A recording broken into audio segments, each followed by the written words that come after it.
آج کی شب میں قرآن عظیم کے 17 پارے مکمل ہو چکے ہیں۔ اللہ عز و جل بقیہ قرآن عظیم کو صحیح تجوید سے پڑھنے اور آپ سب کو سماعت کرنے کی توفیق عطا فرمائے۔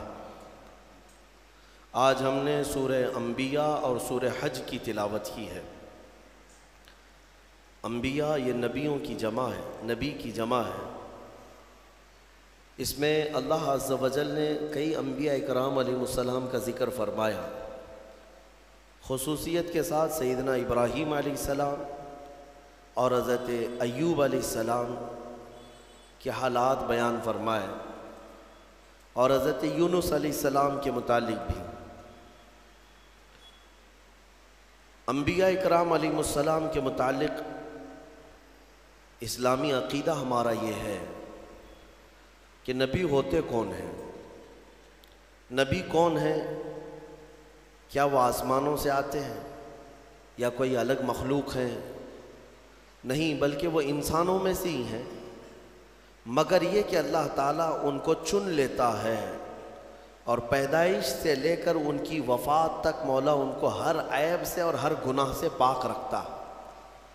اور نبیوں کو ہی معصوم کہا جاتا ہے۔ معصوم کا جو لفظ ہے یہ نبیوں کے لیے ہے اور فرشتوں کے لیے ہے۔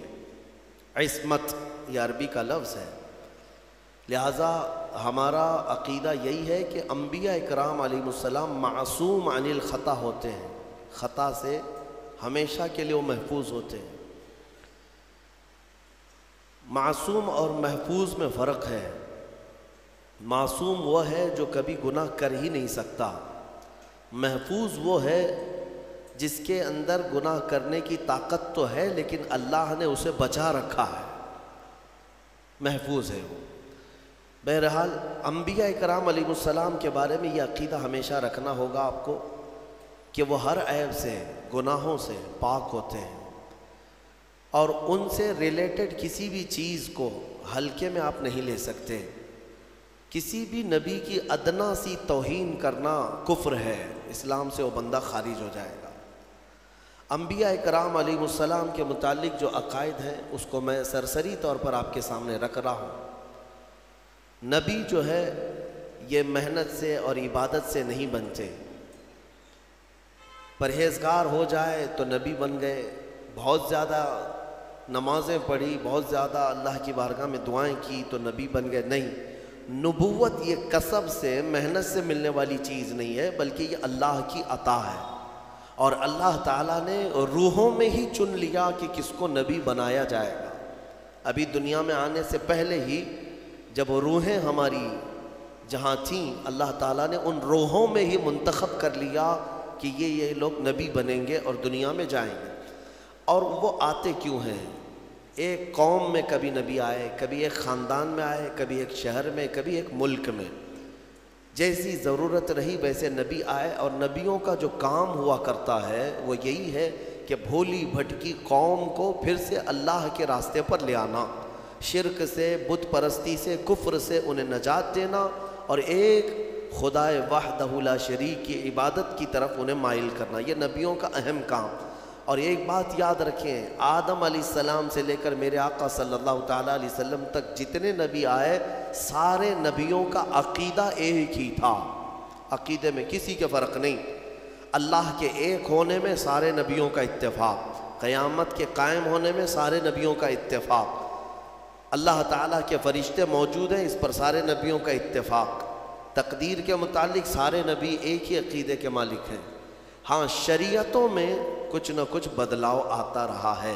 شریعت میں جو مسائل جینے کے ہیں، کچھ چیزیں کسی کے نزدیک حلال تھیں، کسی کے نزدیک حرام ہیں۔ پہلے کی امتوں میں کچھ چیزیں حلال تھیں، بعد میں حرام ہوئی۔ جیسے آدم علیہ السلام کی امت، ان کی اولاد تھی، بھائی بہن کا نکاح جائز تھا۔ کیوں؟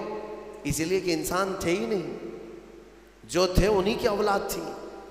تو اب نسل کو بڑھایا کیسے جائے گا؟ انہی کی اولاد میں آج جو پیدا ہوتا لڑکا اور کل جو پیدا ہوتی لڑکی، یعنی حضرت حوا کو روزانہ ایک لڑکا اور ایک لڑکی پیدا ہوتے ہیں۔ یہ نسل انسانی کی ابتدا تھی، ایسے نہیں کہ 9 مہینے کے بعد پیدا ہو۔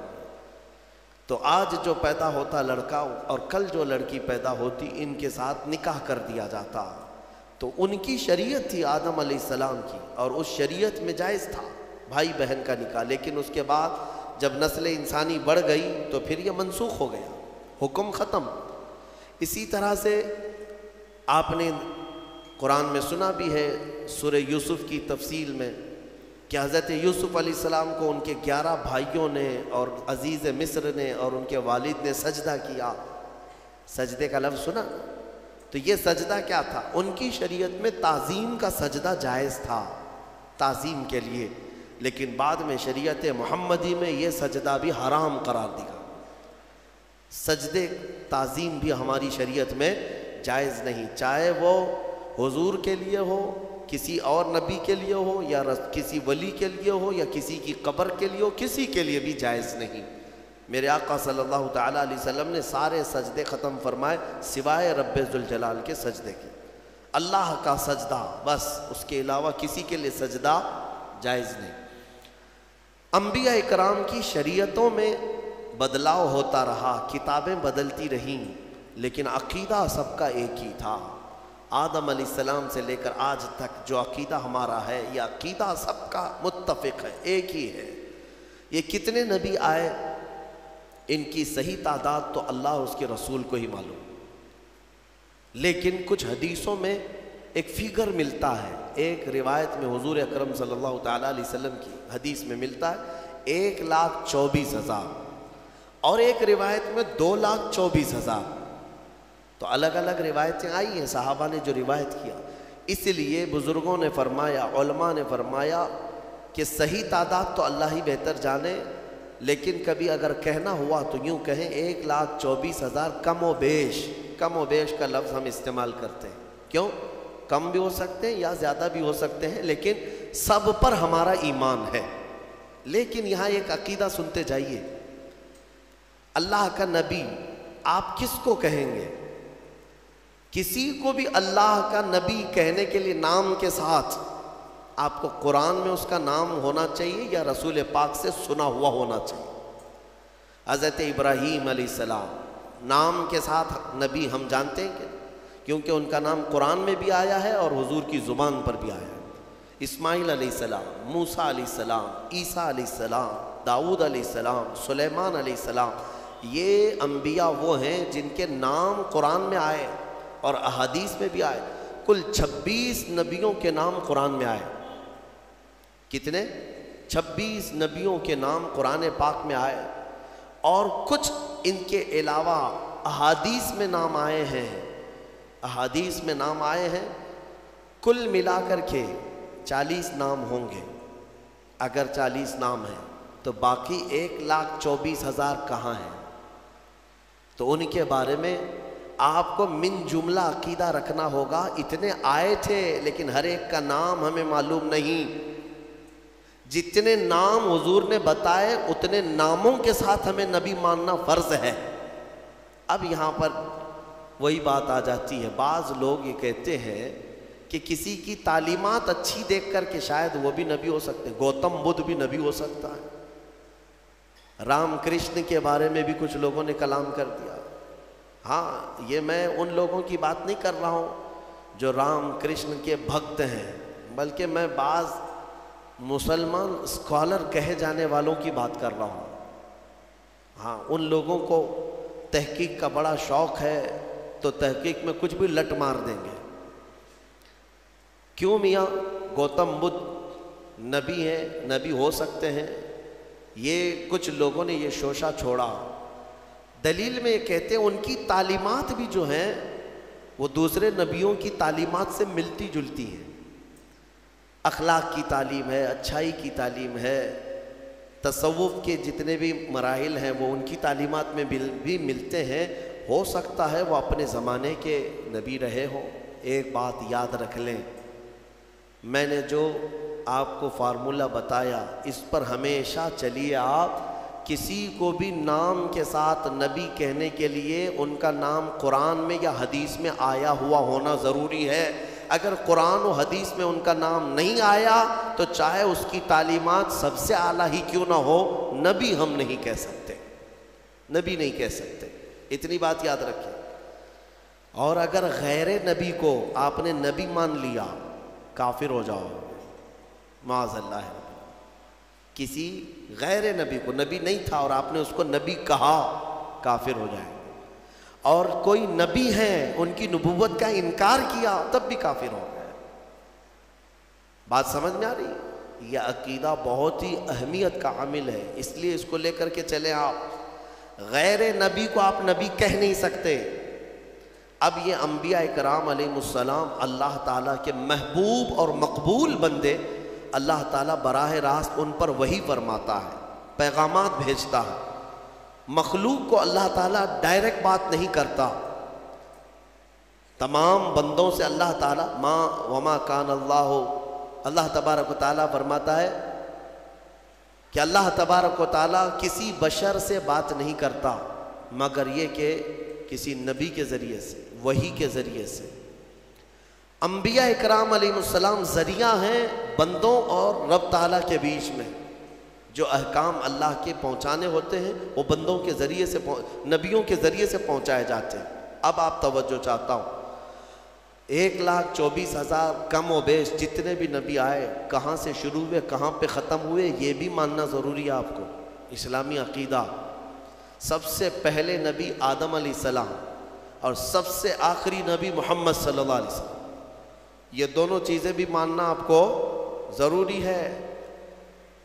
قرآن پاک جب مکمل ترتیب دے دیا گیا نا، مکمل ترتیب دے دیا گیا تو ادھر ایک اور ادھر ایک، جس کو ہم رٹ کہتے ہیں نا، رٹ پٹھا یعنی کور، اس کو عربی میں دفت کہا جاتا ہے، ما بین الدفتین، یعنی دو رٹ کے کور لگا دیے گئے قرآن۔ اور حضرت عثمان غنی نے فرمایا اب قرآن وہی ہے جو ان دو رٹ کے بیچ میں ہے، اس میں کوئی ایک ورق زیادہ بھی نہیں کرے گا اور ایک ورق اس میں سے نکالے گا بھی نہیں، سب گنا جا چکا ہے۔ اور اگر یہ رٹ ہٹ گیا یعنی یہ کور ہٹ گیا تو کوئی بھی اس میں اضافہ کرے گا یا کم کرے گا۔ میں یہ مثال اس لیے دے رہا ہوں، آدم علیہ السلام ابتدائے انبیاء اکرام میں پہلے نبی ہیں اور محمد صلی اللہ تعالیٰ علیہ وسلم آخری نبی ہیں۔ یہ دونوں اول و آخر کا ماننا بہت ضروری ہے۔ ان میں ایک نبی کو بھی ہٹایا تو بہت سارے ظالم دوسروں کو لا کر اندر داخل کریں گے، وہ بھی نبی ہیں یہ بھی نبی ہیں۔ اور اسی لیے انبیاء کرام میں ایمان کی جب بات آتی ہے تو خاص طور پر ہم یہ ذکر کرتے ہیں سارے نبیوں کو ماننا ہمارے لیے ضروری ہے، سارے نبیوں پر ایمان ہے، لیکن محمد صلی اللہ تعالیٰ علیہ وسلم کے بارے میں کچھ عقیدے الگ ہیں، خاص ہیں۔ وہ یہ ہے کہ وہ نبی بھی ہیں، رسول بھی ہیں، افضل الرسل بھی ہیں، سید الانبیاء بھی ہیں، یہ سب ماننا ہر مومن کے لیے ضروری ہے۔ وہ امام الانبیاء بھی ہیں، امام الاولین امام الآخرین بھی ہیں، اور سب سے مضبوط چیز یہ ماننا ضروری ہے کہ میرے محمد صلی اللہ علیہ وسلم خاتم النبیین ہیں، اب ان کے بعد کوئی نبی نہیں آ سکتا۔ اگر کسی نے نبوت کا دعویٰ کیا میرے آقا کے بعد، حدیث میں اس کو دجال کہا گیا ہے، وہ دجال ہے۔ دجال کسے کہتے؟ سب سے بڑا جھوٹا۔ وہ جو بڑا دجال آئے گا وہ بعد میں آئے گا، لیکن جو نبوت کا دعویٰ کرتے وہ بھی دجال ہے۔ حضور کی ایک حدیث میں میرے آقا نے فرمایا میرے بعد تم دیکھو کہ قریب 30 دجال آئیں گے اور سب نبوت کا دعویٰ کریں گے۔ حضور کے انتقال کے، وفات کے فوراً بعد ہی 2 دجال ظاہر ہو گئے تھے، مسیلمہ کذاب اور اسود عنسی۔ یہ دونوں نے نبوت کا دعویٰ اسی زمانے میں کر دیا تھا اور دونوں مارے گئے ہیں، مسیلمہ کذاب اور اسود عنسی۔ حضرت خالد بن ولید کے لشکر میں یہ دونوں مارے گئے، ان دونوں جھوٹوں کو قتل کر دیا گیا، اور بہت سارے دنیا میں ایسے آئے اور مارے گئے۔ اس کے بعد یہ ایک ہمارے لیے سوئے قسمت ہے کہ ہندوستان میں بھی یہ داغ آیا۔ قادیان پنجاب کا ایک علاقہ ہے، وہاں ایک کانا شخص پیدا ہوا جس کا نام غلام احمد تھا۔ انگریزوں نے اسے پالا تھا اور بڑا کر کے اس کو تعلیم دے دے کر کے پھر اس سے نبوت کا دعویٰ بھی کروایا۔ قادیانیت ایک پورا کا پورا آج ایک فرقہ ہے، ایک پورا دین پھیلا دیا۔ مرزا غلام احمد قادیانی، اس نے نبوت کا دعویٰ کیا، یہ 100 سال پہلے کی بات کر رہا ہوں، وہاں وہ انگلش نبی بن کر کے آیا تھا، اور لوگوں میں اپنے نبی ہونے کا بلکہ عیسیٰ علیہ السلام سے افضل ہونے کا بھی دعویٰ کرتا تھا، اور بھینگا تھا، کانا تھا، ایک آنکھ سے کمزور تھا۔ عیسیٰ علیہ السلام کے بارے میں تو ہے کہ وہ مادر ذات اندھوں کو شفا دیا کرتے تھے، اور یہ غلام احمد خود ہی کانا تھا، اپنی آنکھ درست نہیں کر سکا، اور کہتا ہے میں عیسیٰ سے افضل ہوں، عیسیٰ علیہ السلام سے افضل۔ اس کے بھی کچھ ماننے والے ہو گئے، آج انہوں نے نام الگ رکھ لیا ہے، احمدی جماعت۔ قادیانی کہیں گے تو جلدی پہچان لیں گے سارے لوگ، تو جماعت احمدیہ، احمدی جماعت، اور یہ کہتے ہیں ٹرو اسلام، سچا اسلام یہی ہے۔ ان خبیثوں نے انٹرنیٹ پر ایسی بھرمار رکھی ہے کہ جب بھی کوئی اسلام سرچ کرنے پر جاتا ہے بھولا بھالا نوجوان، تو سب سے پہلے ان کی ویب سائٹ اتر جاتی ہے۔ اسلام کے نام پر انہوں نے جال پھیلا رکھا ہے، اتنی روایتیں گڑ گڑ کر کے نئی نئی باتیں بنا کر رکھا ہے۔ اسی لیے میں نوجوانوں سے کہتا ہوں ہمیشہ کہ سارا دین انٹرنیٹ سے مت سیکھو، ہاں کچھ معلومات ضرور اس میں ہو جائیں گی، لیکن کراس ویریفیکیشن کے لیے ضرور علماء سے رابطہ کیا کریں کہ یہ صحیح بھی ہے یا نہیں ہے، ورنہ ہم نے دیکھا ہے کہ گوگل والے بہت سارے چھوٹے چھوٹے راستوں میں پھنس جاتے ہیں، گوگل میپ پہ چلنے والے پھنستے ہیں، تو پھر یہ دین کا راستہ ہے، پتہ نہیں اس میں کہاں کہاں پھنسا دیا جائے گا۔ تو یہ غلام احمد قادیانی، اس نے جھوٹی نبوت کا دعویٰ کیا، اور اس نے یہ بھی دعویٰ کیا کہ میرے پاس فرشتے بھی آتے ہیں، انگلش میں وہی لے کے آتے ہیں، انگلش میں وہی لے کر کے آتے ہیں، اور اس نے کتابیں بھی لکھ دیں، 17-18 کتابیں لکھی، اور سب میں الگ الگ تعلیمات بھر دیا۔ جیسے حضور پاک صلی اللہ تعالیٰ علیہ وسلم کی حدیثیں ہیں، اس کو چرا چرا کر کے الگ الگ مضمون کی کتابیں لکھ دیا۔ آپ کو میں ایک بات بتا دوں، اس نے خود اپنے ہاتھوں سے کتاب لکھا ہے، جبکہ 1,24,000 کم و بیش جتنے نبی آئے، ان نبیوں کے بارے میں ایک روایت متفقہ ہے کہ کسی بھی نبی نے اپنے ہاتھ سے کوئی وحی نہیں لکھی، اسی لیے تو میرے آقا صلی اللہ علیہ وسلم نے بھی نہیں لکھا۔ اور اس بات کو لے کر کچھ جاہل یہ سمجھتے ہیں کہ حضور کو لکھنا نہیں آتا تھا، ارے نبیوں کی شان ہے وہ لکھتے نہیں تھے، کیوں؟ اس لیے کہ نبی کا حافظہ ایسا ہوتا ہے کہ اسے لکھنے کی ضرورت ہی نہیں ہوتی، ضرورت نہیں، ہاں لیکن لکھوایا جاتا تھا، حضور نے لکھوایا ہے صحابہ سے، اور یہ مردود تو خود ہی لکھتا تھا، ساری کتابیں خود ہی لکھا، اور پھر بعد میں مارا بھی گیا، ختم بھی ہو گیا۔ انہوں نے ایک گند پھیلا رکھی ہے، فرشتوں کا نام بھی ٹیسو ٹیسو میسو میسو، نہ جبرائیل نہ میکائیل نہ اسرافیل نہ عزرائیل، ٹیسو ٹیسو میسو میسو، جو وہی لے کر کے آتے تھے۔ نعوذ باللہ من ذالک، انہوں نے ایک دین کو مذاق بنایا۔ اس طرح کے اور بھی جھوٹے نکلیں گے، نبوت کا دعویٰ کریں گے تو فوراً پہچان لینا کہ یہ ہمارے زمانے کا دجال ہے۔ دجال کہتے ہیں سب سے زیادہ جھوٹ بولنے والا، سب سے زیادہ جھوٹ بولنے والا، اس کو کیا کہتے ہیں عربی میں؟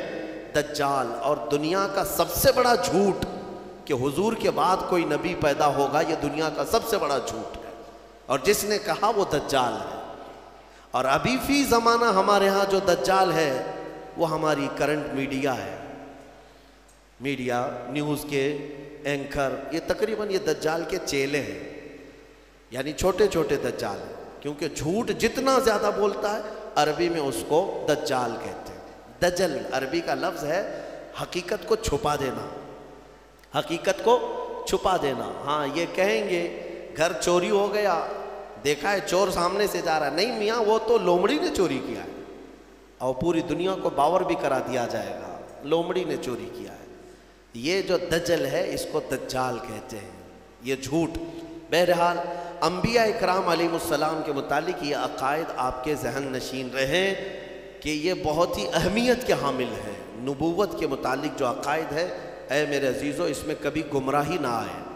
ابھی ماضی میں 4-6 مہینے پہلے ہی ہم سے کچھ لوگ بار بار مطالبہ کر رہے تھے کہ ایک ہندوستان میں کوئی رام پال نام سے شخص ہے جس نے تعلیمات وغیرہ کے ذریعے سے اپنے آپ کو یہ ثابت کرنا شروع کیا کہ محمد کے بعد میں آخری نبی ہوں۔ تمہارا کیا تعلق ہے نبوت سے؟ ادھر کیوں آ گئے؟ وہ انت بھکتی زیادہ اچھی ہے تمہاری، وہیں پر رہتے۔ لیکن اس کے چیلے بار بار مجھے کہتے ہیں کہ ہمارے ساتھ بھی مباہلہ کر لو، ہمارے ساتھ بھی مقابلہ کر لو۔ میرے عزیزو، یہ منہ لگانے کے بھی قابل نہیں ہے۔ نبی پاک صلی اللہ تعالیٰ علیہ وسلم کے بعد آج بھی یہ موجود ہے، وہ کہتے ہیں کہ نبوت جو ہے ابھی بھی چل رہی ہے اور ہم آخری نبی ہیں۔ بہت سارے اس طرح کے فتنے آئے ہیں۔ میرے عزیزو، ایک اور فتنہ جنم لیا ہے انٹرنیٹ کی سرزمین پر، گوہر شاہی فتنہ۔ گوہر شاہی، لوگ اس کو دیکھ کر کے اس کی تعلیمات سے متاثر ہو جاتے ہیں۔ تصوف کی بڑی بڑی باتیں کرتا ہے ایک شخص اور لوگوں کو گمراہ کرتا ہے، کبھی نفس کی باتیں، کبھی نماز کی باتیں، کبھی معرفت کی، کبھی طریقت کی۔ بھولے بھالے مسلمان یہ سمجھتے ہیں کہ اس سے زیادہ علم کس کے پاس ہے؟ اے میرے عزیزو، اس سے بھی زیادہ تعجب کی چیزیں تمہارے پاس آتی رہیں گی۔ حضور پاک نے بہت پہلے ہی بشارت دی ہے کہ ایسی جماعتیں آئیں گی، تمہیں پتہ نہیں ان کے چھپے ہوئے عقیدے۔ یہ گوہر شاہی فتنہ کیا ہے؟ یہ اپنے ایک پیر کو مانتے ہیں جس کو یہ کہتے ہیں کہ وہ رب الارباب ہے، معاذ اللہ، یعنی تمام خداؤں کو بھی پالنے والا ہے۔ وہ پتہ نہیں کون سے خداؤں کو پالنے والا ہے، لیکن ان کا عقیدہ یہ ہے کہ وہ رب الارباب ہے۔ یہ لفظ ہے، میں نے سنا ہے، کھلی ہوئی، یہ کھلا ہوا ارتداد ہے، ان کا اسلام سے بھی تعلق نہیں، اور لوگ اس کو تصوف کا بادشاہ سمجھے بیٹھے ہوئے ہیں، کہتے ہم کو سیدھا راستہ مل گیا۔ بلکہ میں نے ان کے فتنوں میں یہ تک سنا ہے، وہ کہتے ہیں اس زمانے میں اگر کوئی لا الہ الا اللہ کلمہ پڑھتا ہے تو وہ کھلا شرک کرتا ہے۔ اب یہ کلمہ نہیں چلے گا، گوہر شاہی کلمہ چلے گا، اس کے پیر کا کلمہ چلے گا۔ نعوذ باللہ من ذالک۔ نبوت کا بھی قریب قریب دعویٰ انہوں نے کیا ہے۔ اور جانتے ہیں یہ گوہر شاہی جو ایک فرقہ ہے، ریاض نام سے کوئی ان کا گرو گھنٹال ہے، اس کو اس بڑی پیمانے پر مانتے ہیں کہ یہ تسبیح میں کیا پڑھتے ہیں؟ ہم تو سبحان اللہ کہتے ہیں، وہ سبحان الریاض کہتے ہیں۔ نعوذ باللہ من ذالک۔ میں بھولے بھالے سنی مسلمانوں کو سمجھانا چاہوں گا کہ صرف جو دکھنے والی چکا چوند ہے اس پر مت چلے جانا۔ ان کا چھپا ہوا زہر اتنا خطرناک ہے کہ تم بے ایمان ہو جاؤ گے، کفر کی موت مر جاؤ گے، تمہیں پتہ بھی نہیں چلے گا۔ ہو سکتا ہے 90 باتیں ان کی اچھی لگتی ہوں، تصوف کی، طریقت کی، معرفت کی، لوگوں کو کا دل موہ لیتی ہیں باتیں، انسان کے اندر کی حقیقت بتا رہا ہے، انسان کے عروج و ارتقاء کی منزلیں بتا رہا ہے، انسان کے برزخی زندگی بتا رہا ہے، تو لوگوں کو نیا پن اچھا لگتا ہے، اٹریکٹ ہوتے ادھر چلے جاتے ہیں، لیکن تمہیں پتہ نہیں اس اٹریکشن میں آپ کب کے دین کھو بیٹھتے ہو، ایمان چلا جاتا ہے۔ جو شخص دنیا میں اپنے پیر کو یہ عقیدہ رکھتا ہو کہ یہ رب الارباب ہے، یعنی رب کو بھی پالنے والا ہے، معاذ اللہ، اور یہ عقیدہ رکھتا ہو کہ تسبیح اسی کی پڑھی جائے گی، اور یہ عقیدہ رکھتا ہو کہ کلمہ اس زمانے میں لا الہ الا اللہ پڑھنا کھلا شرک ہے، نعوذ باللہ، پھر اس کا دین اسلام سے کیا تعلق ہے؟ یہ یہودیوں کے پالے ہوئے وہ لوگ ہیں جو اسلام کو پڑھتے ہیں اور اسلامی لباس پہن کر کے ہماری جماعتوں میں آتے ہیں۔ لہٰذا میں سب کو الرٹ کرنا چاہوں گا، اس فتنے سے اپنے آپ کو بچاؤ۔ میں بہت دور دور جا کر کے دیکھا، چھوٹے چھوٹے علاقوں میں صرف انٹرنیٹ کو دیکھ کر کے لوگ اس کے مرید ہو گئے، اس کے گرویدہ ہو گئے، اس کے پیچھے ہو گئے۔ کسی وقت انشاءاللہ العزیز میں پورا آپریشن کروں گا اس کا، اس لیے کہ میں بہکتے ہوئے کئی لوگوں کو دیکھا ہے۔ بہرحال آج سورہ انبیاء کی ہم نے تلاوت کی، مختصراً میں عرض کروں، حضرت سیدنا ابراہیم علی نبینا علیہ الصلاۃ والتسلیم کا ذکر یہاں پر ہے۔ وہ جو آپ کے بچپن میں واقعہ پیش آیا کہ آپ تنہا اپنی آبادی میں تھے جو اللہ کی عبادت کرتے تھے، باقی سب کے سب وہاں پر بتوں کی پرستش والے، کچھ ستارہ پرست تھے، کچھ سورج کے پوجا والے تھے، ان سارے مشرکین کے بیچ میں تنہا ابراہیم علیہ السلام ہیں جو اللہ رب العزت کی عبادت کرتے اور لوگوں کو بلاتے بھی تھے کہ اس دین کی طرف آؤ۔ سگے چچا کو بلایا آزر جو مشرک رہا، حضرت ابراہیم علیہ السلام کی دعوت پر وہ نہیں آتے۔ بتوں کا تو ایک بہت بڑا میلہ لگتا تھا، اتنے بڑے وہاں پر تراشے ہوئے ان کے اپنے خدا تھے جن کے پاس منتیں مانگی جاتی ہے، اعتکاف کرتے، نظر و نیاز کرتے، اس زمانے کے جیسے طریقے تھے ان کے۔ ایک مرتبہ ایسا ہوا کہ وہ لوگ پورے کے پورے گاؤں کے باہر میلے میں گئے تھے اور گاؤں میں کوئی نہیں تھا، ابراہیم علیہ السلام اکیلے آئے یہ جھوٹے خداؤں کے پاس، کلاڑی اپنے ہاتھ میں لے کر ایک ایک کو مارتے اور گراتے چلے گئے، سب کو توڑتے چلے گئے اور ان سے کہتے بھی تھے کہ میں مار رہا ہوں، بچا لو اپنے آپ کو۔ کون بچاتا؟ وہ اپنے جسم سے مکھی نہیں ہٹا سکتے۔ پھر اس کے بعد سارے لوگوں کو زمین بوس کر کے بڑے بت کے گلے میں کلاڑی لٹکا دیا، جو سب سے بڑا تھا اس کے گلے میں کلاڑی لٹکایا اور واپس چلے آئے۔ شام کو جب لوگ آئے گاؤں والے، اپنے خداؤں کا یہ حشر دیکھا تو آگ بگولا ہو گئے۔ یہ سب ایسی درگت کس نے بنائی ان کی؟ قرآن میں اللہ تعالیٰ فرماتا ہے قالوا من فعل هذا بآلهتنا، سب کہنے لگے کہ کس نے کیا ہمارے خداؤں کے ساتھ ایسے؟ پھر سب آپس میں بات کرنے لگے، قالوا سمعنا فتى يذكرهم يقال له ابراہیم، ہم نے سنا ہے کہ ایک نوجوان رہتا ہے جس کا نام ابراہیم ہے، اسی نے کیا ہوگا، وہ اکیلا نہیں آیا تھا ہمارے ساتھ۔ تو لوگوں نے کہا بلاؤ اس کو۔ بادشاہ وقت کے سامنے بلایا گیا اور پوچھا گیا اَأَنْتَ فَعَلْتَ هَذَا بِآلِهَتِنَا یا ابراہیم، اے ابراہیم ہمارے خداؤں کے ساتھ تو نے ایسا کیا ہے؟ یہ سب ایسی درگت ان کی تو نے بنائی، سب ٹکڑے ٹکڑے نیچے گرے ہوئے ہیں۔ قال بل فعلہ کبیرہم، ابراہیم علیہ السلام نے کہا نہیں، ان کے بڑے نے کیا ہے، ان کے ساتھ ان کے بڑے نے کیا ہے۔ بڑا بہت موجود تھا نا، بڑا جس کی کلاڑی گلے میں لٹک رہی تھی، تو لوگ حیرت میں رہ گئے کہ ایک بڑے نے چھوٹوں کو سب کو کیسے مار دیا۔ ابراہیم علیہ السلام نے ذو معنی بات کی تھی، یعنی جس کو دو معنی والی بات کہا جاتا ہے۔ وہ تو جاہل سمجھ رہے تھے کہ ابراہیم نے کہا ہمارے بڑے خدا نے سب ایسا کیا، جبکہ ابراہیم علیہ السلام کی نیت یہ تھی کہ ان کا بڑا تو میں ہی ہوں، ان کا بڑا میں ہی ہوں، ان کے بڑے نے کیا ہے، آپ سچ ہی بول رہے تھے۔ لوگوں نے کہا ان کا بڑا ایسا کیسے کر سکتا ہے، ایسے کیسے کر سکتا ہے؟ تو آپ نے کہا باقی تو سب مرے ہیں، ایک تو کھڑا ہے، اس سے پوچھو کس نے کیا، ایک تو ابھی باقی ہے نا، اسی سے پوچھو باقی سب کے ساتھ ایسے کس نے کیا۔ تو سب غصے میں لال پیلے ہو گئے، کہا کہ تم ہمارے خداؤں کے بارے میں ایسی ایسی باتیں کرتے ہو۔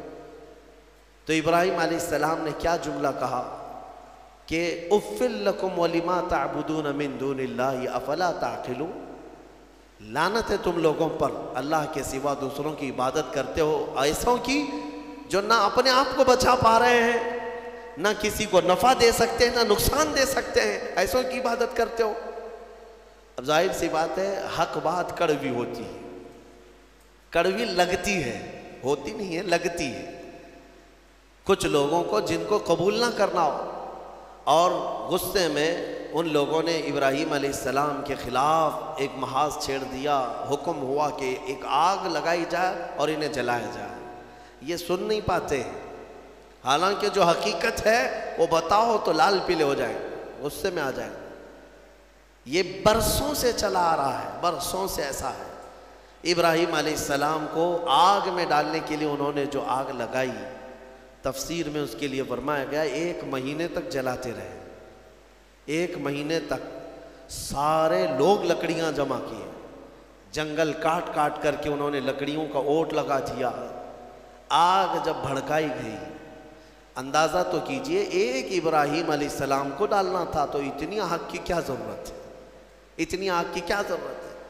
یہ مشرکین کی فطرت ہے کہ انتقام جب لینے کی بات آتی ہے تو یہ بھڑک جاتے ہیں اور بہت ہی زیادہ بڑے پیمانے پر نقصان پہنچانے کے پلان بناتے ہیں۔ پہلی چیز سے بھی عادت رہی ہے، اتنی بڑی آگ لگائی، یہاں تک کہ اوپر سے اگر کوئی پرندہ بھی جاتا تو جل جاتا، اس آگ کی گرمی اتنی تھی۔ اور سب سے پہلے ان لوگوں نے منجنیق بنائی. منجنیق جس میں پتھر رکھ کر کے جو توپ ہوتا ہے، توپ جس طرح اڑاتے ہیں، وہ ابراہیم علیہ السلام کے لیے بنائی گئی سب سے پہلے. کیونکہ قریب میں جا کر کے ڈالے گا کون آگ میں؟ جو قریب جاتا وہ بھی جل جاتا. کافی دور 1 میل تک اس کی گرمی آ رہی تھی. منجنیق میں ابراہیم علیہ السلام کو رکھ کر کے اڑایا گیا تاکہ آگ میں وہ اچھل کر کے جائیں. قریب تک تو کوئی جا نہیں سکتا تھا. انہوں نے منجنیق میں رکھ کر کے ابراہیم علیہ السلام کو اڑایا. جب ابراہیم علیہ السلام آگ میں گرے جا رہے تھے تو اللہ رب العزت نے جبرائیل امین کو بھیجا کہ فوراً جاؤ ابراہیم کے پاس اور ان کو آگ سے بچاؤ. جبرائیل آئے اور کہنے لگے الک حاجت یا خلیل اللہ، اے اللہ کے خلیل کوئی حاجت ہو تو بتا دیں، آگ میں گرنے کے قریب ہیں. ابراہیم علیہ السلام کہتے ہیں حاجت تو ہے مگر تم سے نہیں، میرے رب ذوالجلال سے. یہ توکل تھا، یقین تھا. اللہ تعالیٰ فوراً فرماتا ہے قلنا یا نار کونی بردن و سلاما علی ابراہیم، ہم نے کہا اے آگ ابراہیم پر ٹھنڈی ہو جا، سلامتی والی ہو جا. اللہ کا یہ حکم تھا یا نارو، اے آگ. اس وقت حضرت ابراہیم علیہ السلام کے لیے جو جلائی گئی تھی آگ، وہ دکھ تو رہی تھی آگ لیکن اندر سے ایسی ٹھنڈی تھی جیسے کسی باغیچے کی ٹھنڈی ہوا. ابراہیم علیہ السلام اس میں کئی دنوں تک رہے اور آپ کے جسم تو دور کی بات، آپ کے کپڑے کا رواں تک نہیں جلا. اور اتنا ہی نہیں، روایات میں ملتا ہے کہ اس زمانے میں پوری دنیا میں جہاں جہاں آگ جل رہی تھی ساری آگ ٹھنڈی ہو گئی تھی. کیونکہ اللہ نے فرمایا یا نارو، اے آگ ٹھنڈی ہو جا. تو ہر آگ نے یہ محسوس کیا کہ یہ حکم میرے لیے تو نہیں ہے. دنیا میں جہاں جہاں آگ جل رہی تھی سب ٹھنڈی ہو گئی. ابراہیم علیہ السلام کے لیے ٹھنڈی کی گئی تھی ایک آگ، لیکن دنیا کی ہر آگ ٹھنڈی ہوئی ہے. اسی لیے ہمارا یہ عقیدہ ہے کہ اللہ تبارک و تعالی جب اپنے محبوب بندوں کی محبت میں رحمتیں اتارتا ہے یا ان کے آس پاس سے عذاب اٹھاتا ہے تو جو قریب میں ہوتا ہے سب کو بھی وہ برکت میسر آ جاتی ہے، وہ برکت مل جاتی ہے. ابراہیم علیہ السلام کئی دنوں تک وہاں رہے اور اس کے بعد آگ بجھائی گئی. اور جب آگ کو ٹھنڈا کیا گیا تو ابراہیم علیہ السلام اپنے کپڑے جھاڑتے ہوئے کئی دنوں کے بعد آگ سے باہر آ رہے ہیں. میرے عزیزو، وہاں کیسے رہے آپ؟ یہاں تک کہ روایات بتاتی ہیں کہ ابراہیم علیہ السلام کو اس آگ کے اندر پھل بھی ملتے تھے، غذا بھی ملتی تھی، پانی بھی ملتا تھا، ساری نعمتیں ملتی تھی اور کھاتے بھی رہتے تھے، پیتے بھی رہتے تھے. یعنی ابراہیم علیہ السلام کے لیے اللہ تعالیٰ نے وہ مکمل ایک بہترین آرام دہ باغیچہ بنایا. یہ مولا کی شان ہے، وہ جب آگ کو چاہے ٹھنڈا فرمائے اور کبھی ٹھنڈے کو چاہے تو وہ آگ بھی بناتے.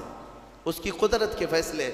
ابراہیم علیہ السلام جب باہر آئے تو جانتے ہیں وہاں پر موجود لوگ جنہوں نے دیکھا وہ ابراہیم علیہ السلام پر ایمان لے آئے. اب ابراہیم علیہ السلام کے اس معجزے کے بعد گاؤں والے اور پریشان ہو گئے، جس کو ہم ہمیشہ کے لیے ختم کرنا چاہ رہے تھے اب تو یہ آگ سے باہر آنے کے بعد ہمارا آدھا گاؤں اپنے دین میں لے لیا. اور ابراہیم علیہ السلام کے پیروکار اور بڑھ گئے. پھر وہاں سے ہجرت کر کے آپ کو بابل، یہ شہر عراق کا ہے، بابل، آج بھی وہ عراق کا شہر موجود ہے. بابل انگلش میں اس کو بیبیلون کہتے ہیں، دنیا کی سب سے پرانی آبادی جہاں. یہاں سے ہجرت کر کے پھر ابراہیم علیہ السلام فلسطین آئے جو مصر کا حصہ تھا. عزیزان گرامی، اس میں 2 باتیں یہاں پر نقل کی جاتی ہیں. ایک بات تو یہ ہے کہ سارے لوگ جو وہاں پر ابراہیم علیہ السلام کو آگ لگانے میں مصروف تھے وہ کیا ہوئے؟ آگ جب بجھی ایک ہی دن کے اندر اللہ نے اس قوم پر ایسا عذاب نازل کیا کہ ان کے جسم زندگی میں ہی سڑ گئے، ایسے کہ ان کی انگلی لگاؤ تو گوشت نکل جائے. گلن ہو گئی، سڑن ہو گئی. ایک شام تک پوری آبادی سڑ گئی اور گل گئی، سب کے سب ہلاک و برباد ہوئے. جنہوں نے اللہ کے نبی کو آگ میں ڈالا تھا ان کا برا انجام، وہ عذاب میں گرفتار ہوئے. ہاں ایک بات یہ بھی میں بتا دوں کہ جن لوگوں نے ابراہیم علیہ السلام کی حمایت کی تھی اللہ نے ان کو اپنی محبت سے بھی نوازا اور عنایتوں سے بھی نوازا۔ روایت میں 2 جانوروں کا بھی ذکر آتا ہے، 2 جانوروں کا، ایک مینڈک کا اور ایک گرگٹ کا، اور چھپکلی کا بھی ہے کہ گرگٹ نے یہ پھونک پھونک کر کے آگ کو بڑھانے کی کوشش کی اور مینڈک نے تھوک تھوک کر کے پانی آگ کو بجھانے کی کوشش کی کہ اللہ کے نبی ہیں۔ یہ آپ اندازہ کریں، گرگٹ کے پھونکنے سے نہ آگ بڑھنے والی ہے، مینڈک کے تھوکنے سے نہ آگ بجھنے والی ہے، لیکن دونوں نے اپنے اپنے کاموں سے اپنی قسمت بنا لی۔ گرگٹ کی ہمیشہ یہ قسمت بن گئی کہ میرے آقا صلی اللہ علیہ وسلم نے فرمایا یہ گستاخ نبی ہے، جہاں اسے پاؤ مار ڈالو، اور ایک مار میں مارو تو زیادہ ثواب ہے، ثواب ہے اس کو۔ اور مینڈک کے بارے میں فرمایا خبردار اس کو کہیں دیکھو تو مارو مت، اس لیے کہ یہ اللہ کے نبی کی حمایتی ہے، اللہ کے نبی کے لیے یہ دعا کر رہی تھی، تھوک کر کے آگ بجھانے کی کوشش کر رہی تھی۔ ایک جانور پر ہمیشہ کے لیے اللہ کی رحمت اور ایک پر اللہ کا غضب۔ اس سے اندازہ ہوتا ہے کبھی کبھار کاموں سے کچھ ہوتا نہیں ہے، بگڑتا کچھ نہیں ہے، لیکن انسان اپنی تاریخ بدل جاتا ہے۔ آج میں یہی کہنا چاہوں گا، کسی ظالم نے اگر میرے نبی کی شان میں بھونکا ہے یا قرآن پر انگلی اٹھایا ہے تو قرآن کا بھی کچھ نہیں ہونا اور رسول کی عزت کا بھی کچھ نہیں ہونا، لیکن ان ظالموں نے اپنی قسمت بنا لی، ہمیشہ کے لیے مردود اور ملعون ہو گئے۔ اور تمہارے لیے میں کہتا ہوں، 2 جملے اگر تم نے حضور کی شان میں بیان کر دیے، قرآن کی شان میں بیان کر دیے، تو یہ بھی میں بتا دوں، نہ رسول کی شان تمہارے بولنے سے بڑھنے والی، نہ قرآن کی شان بڑھنے والی، ان کی شان تو خود میرے مولا نے بڑھا رکھی ہے۔ ہاں لیکن اتنا ہوگا کہ ان تمہارے 2 جملوں سے تم بھی قیامت تک اپنی قسمت بنا لے جاؤ گے۔ ہاں تم پر لوگ آئیں گے، رحمتوں کے پھول برسائیں گے۔ ہاں ایک زمانے میں کوئی آیا تھا، جب کوئی گالی دے رہا تھا میرے مصطفیٰ کو کہ پیٹھ پیچھے کا علم نہیں، لیکن ایک عاشق تھا جو کہہ رہا تھا اور کوئی غیب کیا تم سے نہا ہو بھلا، جب نہ خدا ہی چھپا تم پہ کروڑوں درود۔ دیکھیں یاد ہے 100 سال گزر گئے بریلی کے امام کو دنیا سے گئے ہوئے، لیکن آج بھی جب مجمع میں اس اعلیٰ حضرت کا ذکر آتا ہے تو ایسا لگتا ہے کہ مجمع میں ایک جان سی پڑ گئی ہے، روح آ گئی ہے۔ کیوں؟ اس لیے کہ اپنے زمانے میں قلم ہی تو اٹھایا تھا، قلم ہی اٹھایا اور اپنے گھر پر بیٹھ کر کے دفاع کیا رسول پاک کی عزت کا۔ اسی لیے میں کہتا ہوں یہ مت سمجھنا کہ تمہارے کہنے سے کیا ہونے والا ہے، تمہارے بولنے سے کیا ہونے والا ہے۔ ارے میں تو ایک چھوٹا آدمی، حضور کی شان میں بول کر کے کیا کر لوں گا، باقی بڑے بڑے نکارے بج رہے ہیں، ایسا نہیں ہے میرے عزیزو۔ مینڈک نے صرف 2 بوند تھوکے تھے، لیکن صدیاں گزر گئی، آج بھی اس پر اللہ کی رحمت ہے۔ آگ بجھانے کی کوشش کی تھی، نبی کی حمایت کی تھی، اللہ نے آج تک اس پر رحمت کی ہے۔ اسی طرح آپ بھی اپنی قسمت کا حصہ لے سکتے ہو۔ دنیا بھونک رہی ہے تو بھونکنے دو، لیکن تم جب بھی جوش میں آئے یا جذبے میں آئے تو یوں کہا کرو، رہے گا یوں ہی ان کا چرچا رہے گا، پڑے خاک ہو جائیں جل جانے والے، خاک ہو جائیں عدو جل کر، مگر ہم تو رضا، دم میں جب تک دم ہے ذکر ان کا سناتے جائیں گے۔ تمہارے کہنے سے آپ کیا سمجھتے کچھ نہیں ہوگا؟ بہت ہوگا، بہت ہوگا۔ آنے والی 100 نسلیں بھی یاد رکھیں گی کہ نبی پر کوئی بھونک رہا تھا تو ایک عاشق جواب بھی دے رہا تھا، میرے مصطفیٰ کریم صلی اللہ علیہ وسلم کی عزت پر بات کر رہا تھا۔ یہ تاریخ بن جائے گی۔ یہی نہیں، قیامت کے دن بھی کروڑوں کا نہیں اربوں کا مجمع ہوگا، لیکن تمہارا نام لے کر میرے مصطفیٰ پکاریں گے، نام لے کر پکاریں گے۔ کہاں ہے فلاں بن فلاں؟ جب لوگ گالیاں دے رہے تھے تو تیری زبان میرے نغمات بول رہی تھی، جب لوگ ہرزہ سرائی کر رہے تھے تو کوئی کہہ رہا تھا محمد سید الکونین والثقلین والفریقین من عرب ومن عجم۔ 700 سال ہو گئے امام بوصیری کو دنیا سے گئے ہوئے، لیکن آج بھی ہمارے مجمع میں مولا صلی وسلم کے قصیدے گنگنائے جاتے ہیں۔ کیوں؟ اس لیے کہ وہ ایک چٹائی پر بیٹھ کر کے ہی میرے مصطفیٰ کی شان بیان کیا۔ مولا نے امام بوصیری کو ہمیشہ کے لیے زندہ کر دیا۔ ہماری مجموع میں زندہ کر دیا۔ دیکھیں حضور کی شان میں جس نے بھی کہا وہ آج بھی زندہ ہے، ان کے نغمات بھی زندہ ہیں، ان کے اشعار بھی زندہ ہیں۔ گستاخی کرنے والے آئے چلے گئے، کہاں ہے ان کی گستاخیاں کہاں ہیں؟ نہیں ملیں گی تمہیں۔ لیکن ہر زمانے میں، ہر علاقے میں، ارے یہاں کرناٹک ہے آپ کا علاقہ، آپ کی زبان ویسے تو کنڑ ہے یا ہندی ہے یا جو بھی ہے، آپ کو عربی سے کیا تعلق ہے؟ عربی جانتے بھی نہیں ہو، لیکن جب کبھی کوئی مولا یا صلی وسلم دائماً ابدا پڑھتا ہے، سمجھ میں کچھ نہ آئے، ہاتھ بھی باندھ لیتے ہو، گردن بھی جھکا لیتے ہو۔ کیوں کرتے ہو؟ اس لیے کہ یہ عشق کی بولی ہے، عشق کی بولی ہے۔ اور ایک عاشق نے کہا تھا، تنم فرسودہ جہاں پارا سے ہجراں یا رسول اللہ، دلم پشمردہ آوارا سے عصیاں یا رسول اللہ۔ فارسی کلام ہے، علامہ عبدالرحمن جامی کا لکھا ہوا ہے، لیکن جب ہم اردو والوں میں بھی پڑھتے ہیں تو گردنیں جھومنے لگ جاتی ہیں۔ کیوں؟ عشق کی بولی ہے، عشق کی بولی ہے۔ اور یہاں پر عشق کی بولی کے لیے نہ نسل دیکھی جاتی ہے، نہ رنگ دیکھا جاتا ہے کہ بولنے والا کون سی ذات کا ہے، حتیٰ کہ میں آپ کو یہ بتاؤں کہ بارڈر بھی نہیں دیکھے جاتے، ہندوستان کا ہے کہ پاکستان کا ہے، یہ بھی نہیں دیکھا جاتا۔ عشق کی بولی اگر بارڈر کے باہر سے آتی ہے تب بھی سویکار کیا جاتا ہے کہ نبی کی تعریف کر رہا ہے۔ محمد کی محبت دین حق کی شرط اول ہے، اسی میں ہو اگر خامی تو سب کچھ نامکمل ہے۔ وہاں سے اقبال پکار رہا ہے، دوسری زمین سے اقبال پکار رہا ہے کہ محمد سے وفا تو نے تو ہم تیرے ہیں، یہ جہاں چیز ہے کیا لوح و قلم تیرے ہیں۔ ہم نے اشعار دیکھے، زبان دیکھی، پھر یہ نہیں پوچھا کس خاندان سے ہے، کس ملک کا ہے، کس زمین پہ رہتا ہے، کس کا شاگرد ہے، ہم نے کچھ نہیں دیکھا، بلکہ اشعار میں مٹھاس تھی تو نغمات کو زبان پہ بھی چڑھا لیا اور سینے پہ بھی بسا لیا۔